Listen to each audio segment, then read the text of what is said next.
Olá, senhores. Bora aí para uma questãozinha de cinemática. Olha só. Em praças de pedágio em rodovias, é comum haver faixas exclusivas para carros que têm um dispositivo de pagamento automático, o chamado sem parar e outros modelos que vocês têm aí, né? O que permite que o veículo passe pelo pedágio sem a necessidade de parar para efetuar o pagamento. Nessa época de pandemia, é a melhor coisa que tem, né? Nessas faixas, o limite máximo de velocidade é de 40 km por hora. O gráfico apresenta a velocidade de um veículo que trafega por uma rodovia com velocidade constante, desde o instante que o motorista avista o pedágio no instante T0, até voltar à sua velocidade inicial. Isso porque você percebe que ele vem a 90 km por hora, quando ele vê o pedágio, como ele precisa passar abaixo de 40 km por hora, ele começa a desacelerar de forma uniforme, ó, até chegar numa velocidade de 36 km por hora. Passa pelo trecho do pedágio a 36 km por hora, e a partir daí, como libera a pista para ele, ele passa a acelerar novamente até atingir a velocidade que ele tinha antes, ó, 90 km por hora, e seguir viagem, certo? Aí olha o que ele quer. A distância percorrida pelo carro a partir do início da frenagem, pera lá, o início da frenagem é nesse ponto aqui, ó, onde ele estava com velocidade constante e passa a diminuir a velocidade, passa a frear até o início da aceleração, após passar pelo pedágio.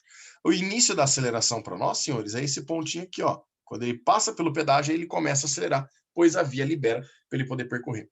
Ele quer saber a distância percorrida, então, desde o instante 10 até o instante 30 para nós aqui.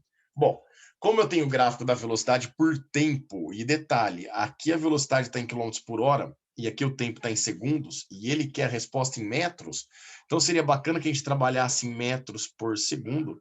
Lembra que passar de quilômetros por hora para metros por segundo, nós vamos ter que dividir por 3,6, né?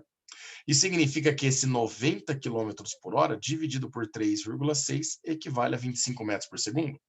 E esse 36 km por hora dividido por 3,6 equivale a uma velocidade de 10 metros por segundo. Então perceba que era importante adequar as unidades aí para que fique fácil. Agora, como o movimento está variando, você tem primeiro um move, depois um mu, é difícil achar a distância pelas equações, né? Com uma equação só pode esquecer, porque são dois movimentos diferentes, você vai ter que trabalhar com equações diferentes. Agora, toda vez que você tem gráfico velocidade por tempo, a gente sabe que no gráfico velocidade por tempo, não importa o tipo de movimento que você tenha, se você calcular a área do gráfico, você tem exatamente a distância percorrida pelo móvel, ou o ΔS dele, né? Então perceba que aqui nós vamos ter essa primeira área, que é formada por um trapézio para nós. Isso daqui vai determinar o ΔS, ou nesse caso, como não há inversão de movimento aqui, eu vou poder chamar esse ΔS de distância. Lembra que quando não tem inversão de movimento, no sentido de movimento, distância e ΔS é a mesma coisa? Eu vou calcular essa primeira área. Depois, eu vou calcular, aqui não tinha necessidade, tá? Você poderia fazer por fórmula também, já que é constante a velocidade, mas eu vou calcular por área também. E aí eu vou calcular esta segunda área aqui, que vai dar um segundo deslocamento para nós.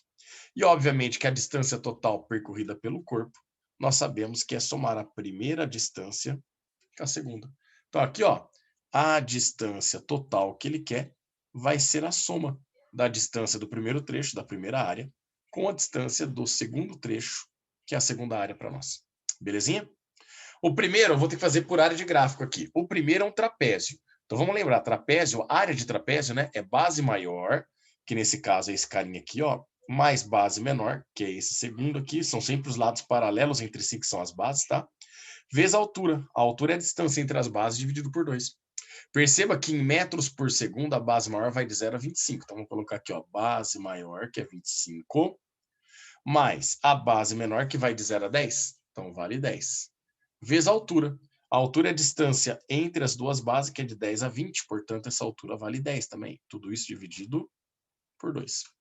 Mais o segundo deslocamento, a segunda distância, que seria a área do quadrado, e desse quadrilátero, no caso, que é fazer base vezes altura, de 20 até 30, base vale 10, e a altura vai de 0 a 10, também vale 10. Então agora, meninos, é fazer continha. Olha só, aqui nós vamos ficar 10 dividido por 2 dá 5. 25 mais 10 dá 35 vezes 5, isso dá 175 para nós. Mais o 10 vezes 10, que é 100. Portanto, 175 mais 100, a gente chega aqui à distância percorrida pelo automóvel.